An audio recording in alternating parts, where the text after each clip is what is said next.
स्वामी बोले सुनो सूरत तुम मैं कहूँ खोले। तब हंसकर मुस्कुराकर स्वामी जी कहते हैं कि सुनो जीवात्मा, मैं तुम्हें सब कुछ खोल कर बताता हूँ कि जो तू पूछे भेद हमारा, कहूँ सभी अब कर विस्तारा। जो तुम मुझसे मेरा रहस्य जानना चाहती हो तो मैं तुम्हें सब कुछ विस्तार से बताता हूँ कि मैं हूँ अगम अनाम अमाया, रहूं मौज में अधर समाया।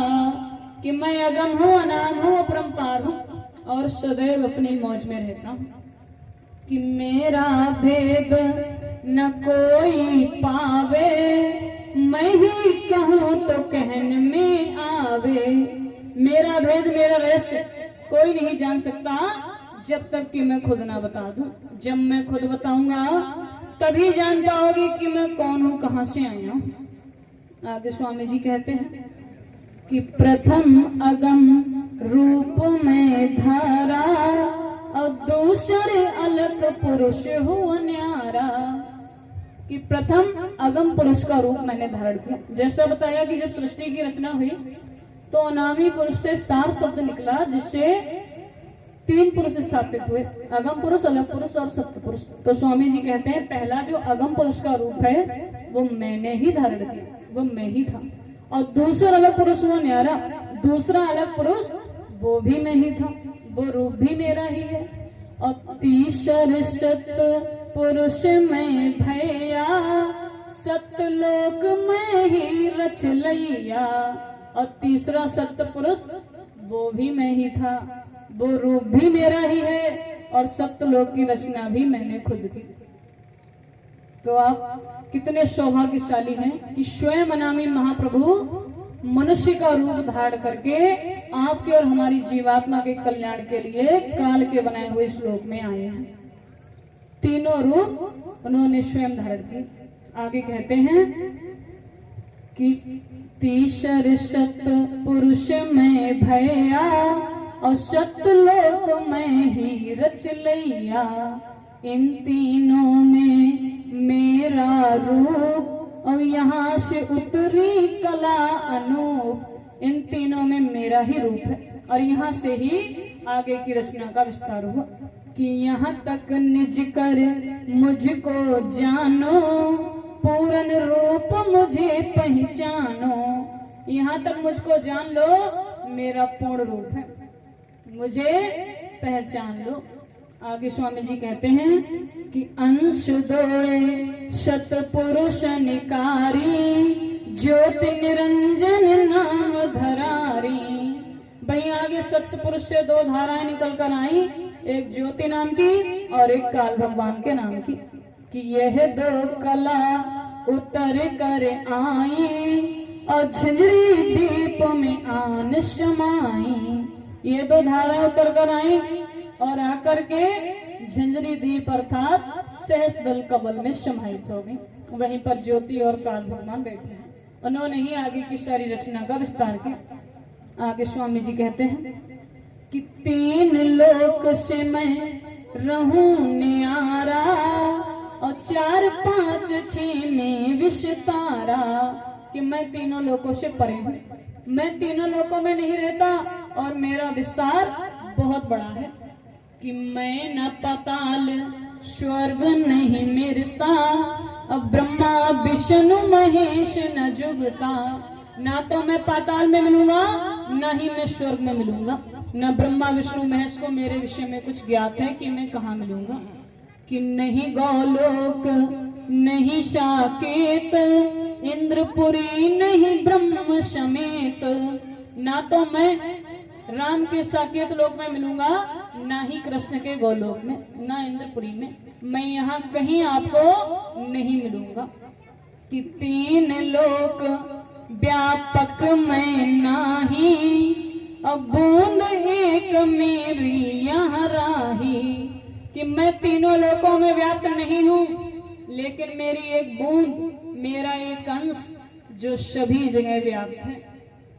और उसी बूंद का शकल पसारा, वेद ताहि कहे ब्रह्म में अपारा। और उसी बूंद का ये सारा पसारा है जिसे हमारे वेद पुराणों में ब्रह्मा की रचना बताया जाता है। वास्तव में ये उसी बूंद का सारा पसारा है। इतना स्वामी जी अपने विषय में बता रहे हैं। फिर जीवात्मा के विषय में कि सुनो सूरत तुम अपना भेद, तुम हम में थी सदा अवेद। सुनो सूरत अर्थात सुनो जीवात्मा, तुम हम में थी सदा अभेद, अर्थात तुम सदैव मुझ में ही समाहित थी, मेरा ही अंश थी, मुझ में ही समाहित थी।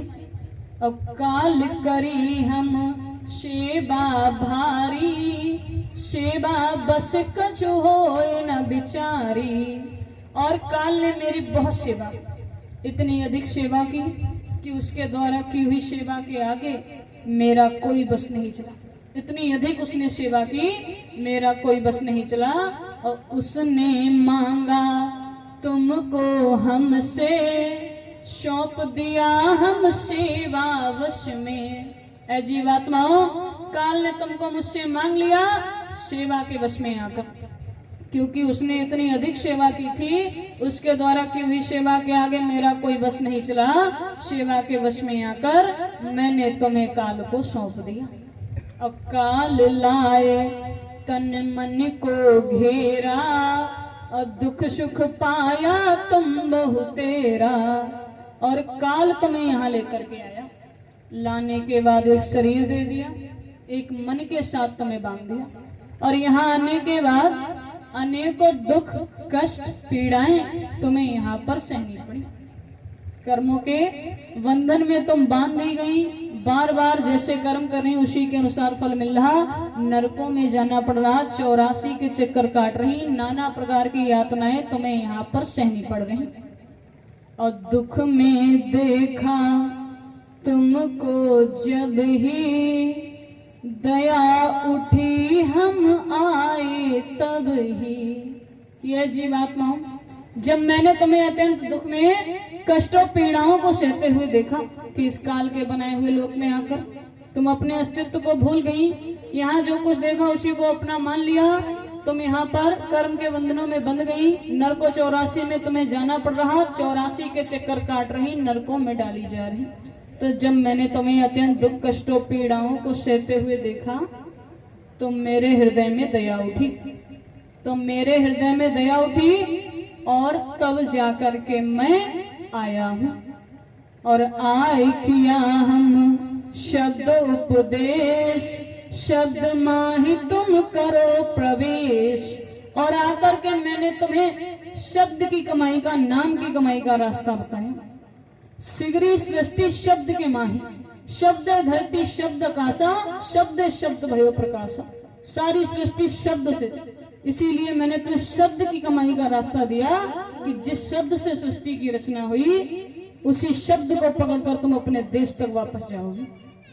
शब्द की कमाई का, नाम की कमाई का रास्ता दिया कि शब्द शब्द पौड़ी हम रांची, और शब्द से पहुंचो सच्ची नगरी। कि शब्द शब्द जोड़कर मैंने सीढ़ियां बनाई हैं, इन्हीं सीढ़ियों को पकड़ लो, इन्हीं के माध्यम से सच्ची नगरी अर्थात अपने देश जाने का रास्ता मिलेगा। शब्द कैसे काम करता है? जीवात्मा के शरीर से बाहर निकलने के 9 द्वार हैं। 2 आंख, 2 कान, 2 नाक के सुराग, 1 मुंह, 2 मलमूत्र के द्वार, जहां से ये जीवात्मा इस शरीर से बाहर निकल जाती है। तो पहला द्वार गुदा चक्र आता है, जहां पर गणेश जी का वास है। ये 4 दल का कमल है, इसमें पृथ्वी तत्व पाया जाता है। इसके ऊपर इंद्री चक्र आता है, जहां पर ब्रह्मा जी का वास है। ये 6 दल का कमल है और इसमें जल तत्व पाया जाता है। इसके ऊपर नाभि चक्र आता है, जहां पर विष्णु जी का वास है। ये 8 दल का कमल है, इसमें अग्नि तत्व पाया जाता है। वास तो ये सभी देवता ऊपर के लोकों में करते हैं, लेकिन इनका प्रकाश और इनकी किरणें इन स्थानों पर पड़ते हैं। और ये वो तत्व हैं जो बताया गया कि मानव शरीर 5 तत्वों से मिलकर बना, अग्नि, वायु, आकाश, पृथ्वी और जल। तो इसके ऊपर हृदय चक्र आता है, जहां पर शिव जी का वास है। ये 12 दल का कमल है और इसमें वायु तत्व पाया जाता है। इसके ऊपर कंठ चक्र आता है, यहाँ पर आध्या महाशक्ति का वास है। ये 16 दल का कमल है, इसमें आकाश तत्व पाया जाता है।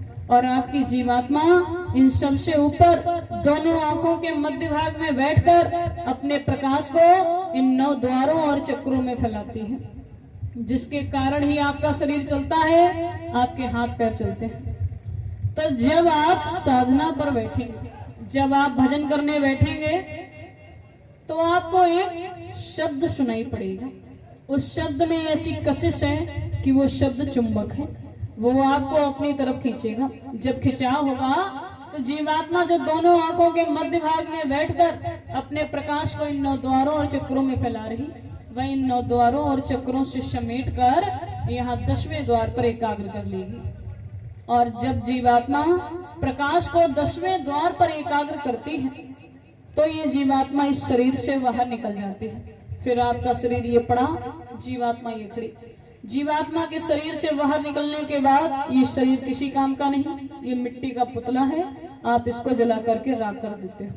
तो जब जीवात्मा शब्द को पकड़कर जब शरीर से बाहर निकलती है, तो ये जीवात्मा ऊपर के लोगों की चढ़ाई करती है।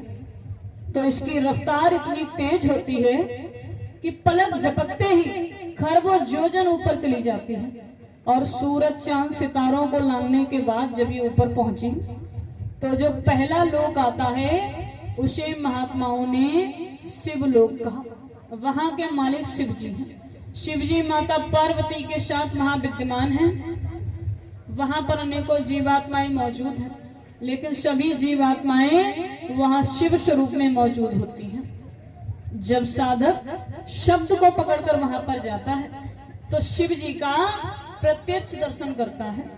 तो जो शक्तियां शिव जी को प्राप्त होती हैं, वही शक्तियां साधक को भी मिल जाती हैं। तो साधक को बहुत बारी गुमान हो जाता है, यदि उस समय वह एक दहाड़ मार दे तो पूरा ब्रह्मांड कांप उठेगा। लेकिन गुरु हमेशा उसके साथ मौजूद रहते हैं, जिससे कि वे अपनी शक्तियों का दुरुपयोग नहीं कर पाता। चैतन्य धार जो ऊपर से आ रही, जिसे महात्माओं ने गंगा कहा, वह शिवलोक को अपना केंद्र बनाती है। इसीलिए शिव की जटाओं में गंगा दर्शाई जाती है। तो वहां जाकर ये जीवात्मा शिव जी का प्रत्यक्ष दर्शन करती है। फिर उसी शब्द को पकड़कर रखना है, शब्द को नहीं छोड़ना। यदि आपने शब्द को छोड़ दिया तो पल भर का समय नहीं लगेगा, आप धड़ाम से नीचे आ जाओगे। फिर उतनी ही मेहनत करनी पड़ेगी। तो शब्द को पकड़कर रखना है, शब्द को नहीं छोड़ना। कभी कभी ऐसा होता है कि साधक वहां के मनमोहक दृश्यों को देखने में इतना खो जाता है कि शब्द को छोड़ देता है। शब्द को नहीं छोड़ना, शब्द को पकड़कर रखना है। तो उसी शब्द को पकड़कर फिर ये जीवात्मा और ऊपर जाएगी, तो ब्रह्मा का लोक पड़ता है, जहाँ के मालिक ब्रह्मा जी हैं। ब्रह्मा जी गायत्री, सावित्री, सरस्वती के साथ वहां मौजूद है। वह रजोगुणी स्थान है। वहां जाकर ये जीवात्मा उनका दर्शन करती है। फिर उसी शब्द को पकड़कर ये जीवात्मा और ऊपर जाएगी। तो जब और ऊपर गई तो विष्णु का लोक पड़ता है, जहाँ के मालिक विष्णु भगवान है। विष्णु भगवान माता लक्ष्मी के साथ क्षीर सागर में विद्यमान है। उनका बहुत ही मनमोहक स्वरूप है। उनकी 4 भुजाएं हैं, गदा, शंख, पद्म और चक्र सुशोभित है। वह सतोगुणी स्थान है। वहां जाकर ये जीवात्मा उनका प्रत्यक्ष दर्शन करती है। फिर उसी शब्द को पकड़कर ये जीवात्मा और ऊपर जाएगी, तो इन तीनों की माता आध्या महाशक्ति का देश पड़ता है। वहां जाकर ये जीवात्मा उनका प्रत्यक्ष दर्शन करती है। फिर उसी शब्द को पकड़कर ये जीवात्मा और ऊपर जाएगी। तो जब और ऊपर गई, तब जाकर के पहला मुकाम मंडल, या यूं कह लो कि पहला देश पड़ता है, जिसे महात्माओं ने सहस दल कवल कहा, जहाँ के मालिक काल भगवान हैं। ब्रह्मा, विष्णु, महादेव ये तीनों इन्हीं के पुत्र हैं और आद्या महाशक्ति इनकी अर्धांगिनी है। हिंदू इन्हें ही राम कहते हैं, मुसलमान इन्हें ही खुदा कहते हैं। तो वहां जाकर ये जीवात्मा काल भगवान का प्रत्यक्ष दर्शन करती है। उनका जो स्वरूप है वह ज्योतिष स्वरूप है। हजारों वातियों की अखंड ज्योत वहां पर प्रकाशमान है। यदि हम और आप दीपक जलाएं तो तेल की आवश्यकता पड़ती है और बाती की, लेकिन वहां ऐसी अखंड ज्योति जल रही जिसमें ना तेल की जरूरत है न बाती की। पलटू साहब ने कहा कि उल्टा कुआं गगन में तिसमें जले चिराग, विन रोगन विन वाती, छेर तुवारा मास जरत रहे दिन राती। और सतगुरु मिले जो होए ताही की नजर में आवे, बिन सतगुरु नहीं कोई वह को दर्शावे। हजारों वातियों की अखंड ज्योति वहां पर प्रकाशमान है, जिससे संपूर्ण ब्रह्मांड प्रकाशित है। त्रेता में जो भगवान राम आए उनको वहीं से नीचे उतारा गया, इसीलिए उसे अयोध्या नगरी भी कहा जाता है। तो एक बार जब गोस्वामी जी ने अपनी बाहर की आंखों को बंद किया तो उन्होंने जो देखा तो श्री रामचरितमानस में लिख दिया कि मुदे नयन त्रसित जब भयऊ, अपनी चितवत कौशलपुर गयाऊ। कि जब मैंने अपनी बाहर की आंखों को बंद किया तो मैं ऊपर राम के देश में पहुंच गया। मैंने वहां क्या देखा कि मोहि बिलो की राम मुस्काही, अभी हसत तुरत गयो मुख माही। कि मुझे देखकर वहां पर बैठे राम मुस्कुरा रहे हैं। मैंने वहां क्या देखा कि उदर माज सुनु अंडज राया, देखे बहु ब्रह्मांड निकाया। मैंने वहां अनेकों ब्रह्मांड देखे। जो आप यहाँ एक सूर्य, एक चंद्रमा, एक ब्रह्मांड देख रहे हैं, ऐसे मैंने करोड़ों सूर्य, करोड़ों चंद्रमा, करोड़ों ब्रह्मांड वहां पर देखे। कि अति विचित्रता लोक अनेका, रचना विविध एक ते एका। एक से बढ़कर एक रचना मैंने वहां पर देखी। ये सब गोस्वामी जी ने श्री रामचरितमानस में लिख दिया। तो वहां जाकर ये जीवात्मा काल भगवान का प्रत्यक्ष दर्शन करती है। फिर वहीं पर इसे दूसरे मंडल का शब्द सुनाई पड़ेगा और दूसरे मंडल के शब्द को पकड़कर फिर ये जीवात्मा और ऊपर जाएगी कि श्याम तज श्वेत को गहना, सुरत को तान धन सुनना, वंक के द्वार धस बैठो, त्रिकुटी जाए कर लेना। जब ये जीवात्मा दूसरे मंडल में पहुंची तो महात्माओं ने उसे त्रिकुटी कहा। वहीं से तीनों गुणों की उत्पत्ति हुई, सतोगुण, रजोगुण, तमोगुण। वहीं से चारों वेदों की उत्पत्ति हुई, वहीं से मन और माया की उत्पत्ति हुई। तभी महात्माओं ने कहा कि त्रिकुटी महल में विद्या सारा, हनहर वर्जे बजे नगारा, लाल वर्ण सूरज जियारा। जब मीराबाई साधना करके वहां पर पहुंची तो उन्होंने जो देखा तो लिख दिया कि लाली मेरे लाल की, जित देखो उत लाल, लाली देखन में गई मैं भी हो गई लाल। मीराबाई को वहां सब लाल ही लाल नजर आया। जितने भी साधक वहां पर पहुंचे उनको योगेश्वर कहा गया। योगेश्वर भगवान श्री कृष्ण को वहीं से नीचे उतारा गया। वह भगवान श्री कृष्ण का ही देश है। जितने भी साधक वहां पर पहुंचे, व्यास जी हुए, वशिष्ठ जी हुए, वाल्मीकि जी हुए, इन सब की पहुंच वहीं तक थी। तभी कहा गया कि वाल्मीकि भय ब्रह्म समाना, उल्टा नाम जपत जग जाना। इनकी पहुंच वहीं तक थी। तो वहां जाकर ये जीवात्मा वहां के मालिक का दर्शन करती है। वहीं पर इसे तीसरे मंडल का शब्द सुनाई पड़ेगा और तीसरे मंडल के शब्द को पकड़कर ये जीवात्मा और ऊपर जाएगी कि आगे पहुंची सुन झंकार, ररंकार धुन सुनी पुकार, आगे शेत शून्य है भाई, मान सरोवर बैठ नहाई। जब ये जीवात्मा तीसरे मंडल में पहुंची तो महात्माओं ने उसे शून्य देश कहा। वहां पर एक बहुत बड़ा अमृत का सरोवर मौजूद है जिसे मान सरोवर कहा गया। वह मान सरोवर कितना लंबा है, कितना गहरा है, कितना चौड़ा है, आज तक कोई उसकी था नहीं लगा पाया। महात्माओं ने इशारों में कह दिया कि जो एक समुद्र आप इस संसार में देख रहे, यदि ऐसे अरबों खरबों समुद्र उसमें मिलाए जाएं तो उसकी एक बूंद के बराबर भी नहीं होंगे। तो आप अंदाजा लगा सकते हैं कि कितना विशाल अमृत का सरोवर वहां मौजूद है। जब ये जीवात्मा वहां जाती है तो जब उस मान सरोवर में स्नान करती है तब जाकर के इसके जन्म जन्मांतरों के पाप वहां पर धुल जाते हैं। फिर ना ये स्त्री रह जाती है ना ही पुरुष। हंसन मेले हंसा हो जाई, ये जीवात्मा हंस स्वरूप हो जाती है। फिर उस मान सरोवर में स्नान करने के बाद ही ये जीवात्मा वहां के जो मालिक हैं उनका दर्शन करती है। फिर वहीं पर इसे चौथे मंडल का शब्द सुनाई पड़ेगा और चौथे मंडल के शब्द को पकड़कर फिर ये और ऊपर जाएगी कि दो पर्वत के संग निहारो और भंवर गुफा ते संत पुकारो। दो पर्वतों को पार करने के बाद वे बड़ा ही सुंदर देश पड़ता है जिसे महात्माओं ने भंवर गुफा कहा।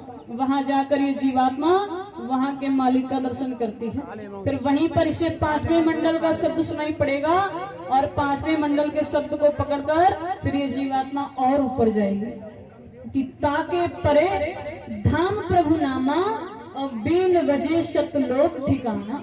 पांचवें मंडल के शब्द को पकड़कर जब ये जीवात्मा पांचवें मंडल में पहुंची तो उसे ही सप्तलोक कहा गया, जहां से जीवात्माओं को नीचे उतारा गया। जो जीवात्माओं का अपना घर है, अपना देश है, और वहीं से बाबा जी आए इन जीवात्माओं को इनके घर ले जाने के लिए। रामकृष्ण से 4 गुनी ज्यादा पावर के साथ।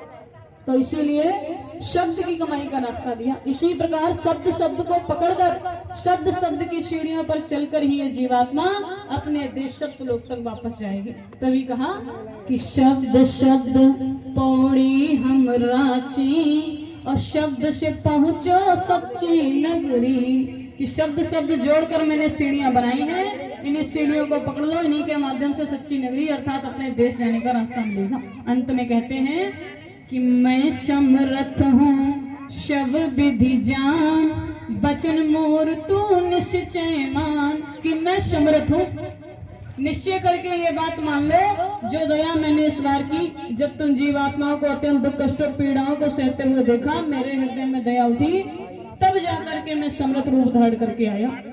तो जो दया मैंने इस बार की, ऐसा अवसर दोबारा नहीं मिलेगा। बाबा जी ने कहा कि बच्चा, मैं समस्त भारतवर्ष में जय गुरुदेव नाम का प्रचार करता हूँ। यह दौलत आत्म ज्ञान की है, जो महात्माओं की दया कृपा हो जाए तभी मिला करती है। जमीन गंदी रहेगी तो दया देर से काम करेगी।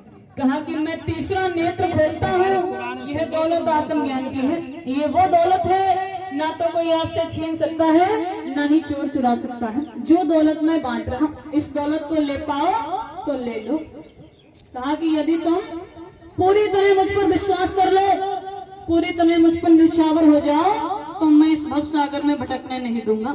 कि भव सागर भर में नहीं, यह प्रताप हमार, और निश्चय करके मान ले तो तुरंत उतारू पार। यदि मुझ पर पूर्ण रूप से विश्वास कर लो तो मैं तुरंत इस भव सागर से पार लगा दूंगा। कि मुझे तुमसे कुछ भी नहीं चाहिए, कि भाव का भूखा हूं मैं, भाव ही एक सार है, भाव से मुझको भजे तो भविष्य बेड़ा पार है। कि मैं केवल भाव का भूखा हूँ, यदि सच्चे भाव के साथ मेरे पास आओगे तो मैं इस भव सागर से बेड़ा पार लगा दूंगा। कहा कि जब तुम जय गुरुदेव नाम की मस्ती में चलते चले जाओगे तो तुम्हारे पैर के नीचे यदि कांटा भी आ जाए तो मैं वहां भी अपना हाथ लगा दूंगा। कि जब तुम किसी मुसीबत में हो तो जिस देवी देवता को मानते हो उसका नाम ले लेना, और मदद ना मिले तो एक बार ये जय गुरुदेव नाम लेना, तो मैं मिलूंगा और तुम्हारी मदद करूंगा। कि जब तुम अंत समय में हो तो इस जय गुरुदेव नाम को लेना, तुम्हारी शमाल हो जाएगी।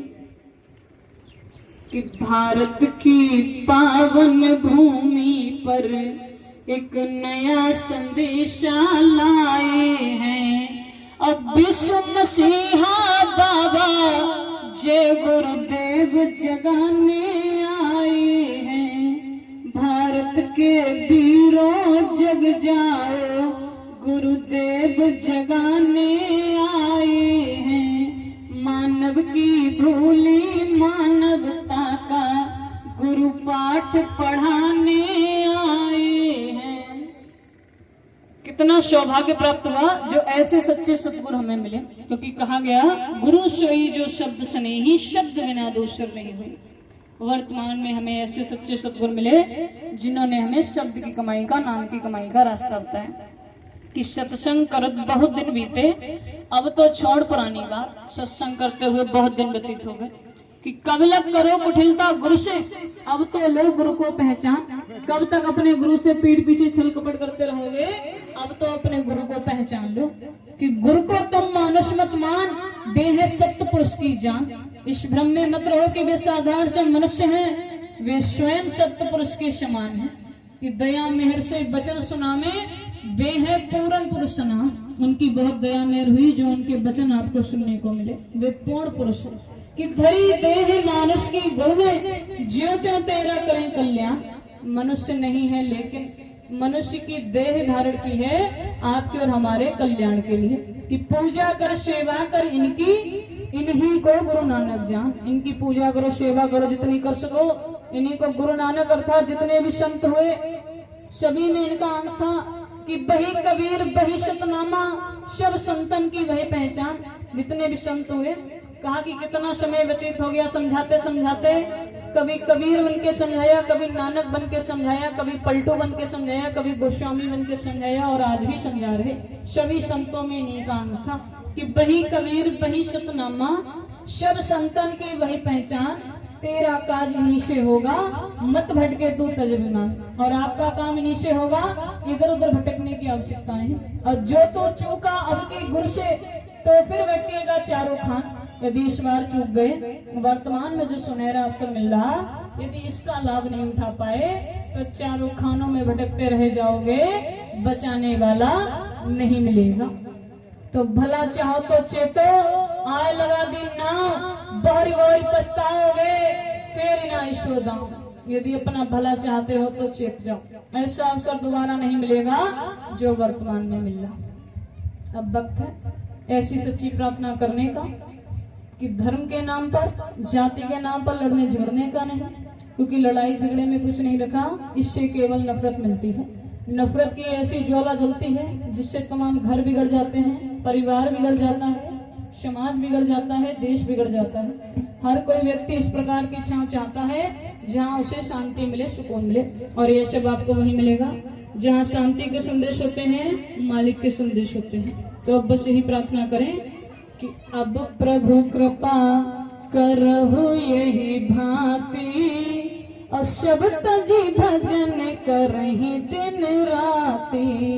जय गुरुदेव ज्ञान देव मोही, सब तजी भजन करूं हम तो ही। जिह विधिनाथ होई हित मोरा, करहु बेग दास मैं तोरा। कि हे प्रभु जिस प्रकार मेरा कल्याण हो सके उसी प्रकार का उपाय मुझे बताइए, मैं आपका दास हूँ। इसी के साथ हम अपने वचनों पर विराम देते हैं। यदि कहने सुनने में किसी प्रकार की कोई भूल हुई हो तो क्षमा कर देना। यहाँ पर बहुत से अनुभवी लोग बैठे हैं, मुझे तो कुछ भी आता जाता नहीं है, कोई अनुभव नहीं है, बहुत कम समय हुआ। तो यदि कोई भी भूल हुई हो या किसी भी शब्द से, किसी वाक्य से आपके हृदय को ठेस पहुंचा हो तो छोटी बच्ची समझकर क्षमा कर देना। और मध्य प्रदेश से भी हमारे प्रेमी सब आए हुए हैं, सभी का तहे दिल से हार्दिक नमन बंदन। सिकोबाद से भी प्रेमी आए हुए हैं और पलिया मचन जसराना के पास से भी प्रेमी आए हुए हैं, सभी का हार्दिक नमन बंदन है। मैं परमादड़ी तारधारी से लोग करता हूँ कि दो शब्द जनता के लिए कहें, ये मालिक का समय का क्या संदेश चल रहा है। जय गुरुदेव, गुरुदेव, जय गुरुदेव। नाम किसका? प्रभु का, प्रभु का पावन नाम। जय गुरुदेव। देखो हमारी बिटिया ने सब कुछ बता दिया, कोई छोड़ा तो नहीं। जो जो गुरु महाराज ने कहा वो सब बता दिया, हम क्या बता सकते। लेकिन भाई साहब ने कहा टाट तो टाट गुरु महाराज ने सन 83 में पहनाया हम लोगों को। जब कभी भी युग परिवर्तन होता है, जब कभी भी युग परिवर्तन हुआ है, संत महात्मा फकीरों ने, महात्माओं ने खुद पहनाया है, अपने मुरीद शिष्यों को पहनाया है। राम ने यही जूट के वस्त्र पहने थे जितना टाइम ये उन्होंने 14 साल जो तपस्या की थी। भगवान कृष्ण ने जितना टाइम महाभारत हुआ यही बलकल वस्त्र पहने। मोहम्मद साहब ने पूरी जिंदगी भर यही टाट बोरे के कपड़ा पहने और ईसा मसीह ने यही टाट के पहने। तो ये टाट परिवर्तन की निशानी है। और जो है कहते हैं ना परिवर्तन, इसका टाट बदल गया। हमारी भाषा में कहते हैं टाट बदल गया, मतलब गरीबी से अमीरी, अमीरी से गरीबी आ जाए, समझो परिवर्तन। इसका टाट बदल गया, पुरानी भाषा है। और कहा पीताम्बर फाटो भलो साजो भलो न, और जात मित्र भली मित्र भलो न, और जाट और टाट दोनों हो तो फिर क्या होगा? तो परिवर्तन को समय बहुत नजदीक है, जो हमें शंका करने की बिल्कुल कतई जरूरत ना है। और वो कुदरत अपना काम धीरे धीरे, जिस काम के लिए गुरु महाराज गए वो सब काम सामने आ रहा है धीरे धीरे।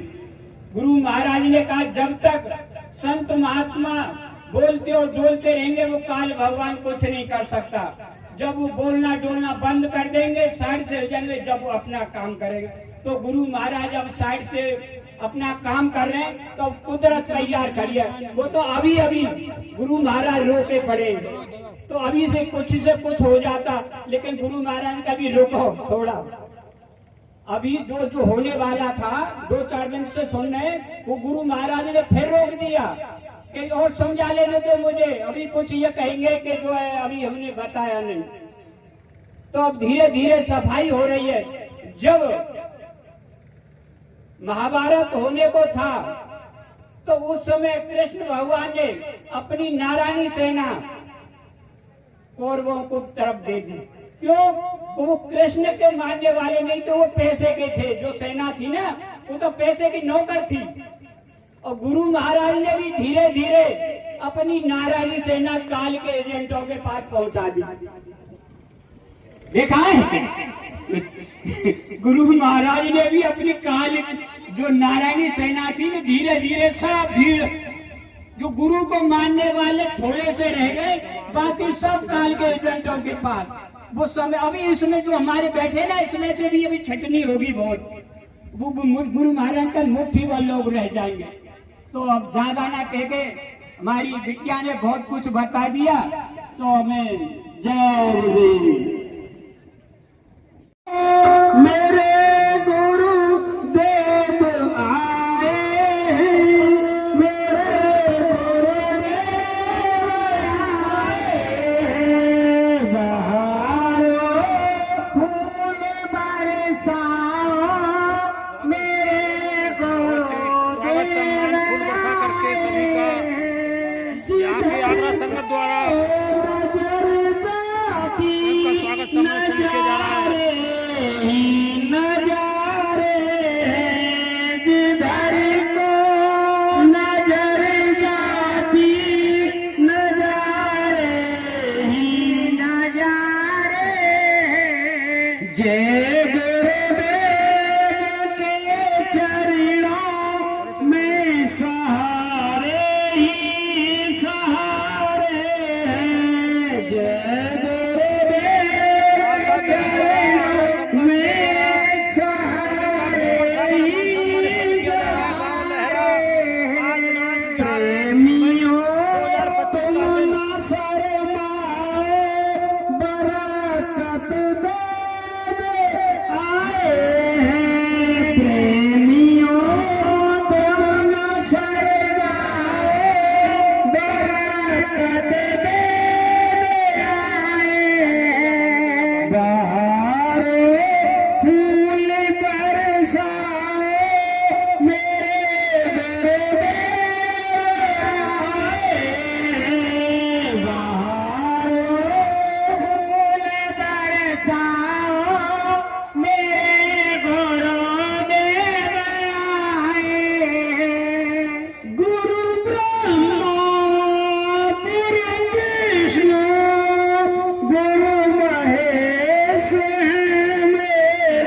गुरु मारे गुरु स्वामी गुरुदेव चरण रज शीश पे धारो मेरे भगवान आए गुरु रज शीश पे धारो मेरे भगवान आए बहारो फूल बरसाओ मेरे बहारो बाहर लगा, बाहर बाहर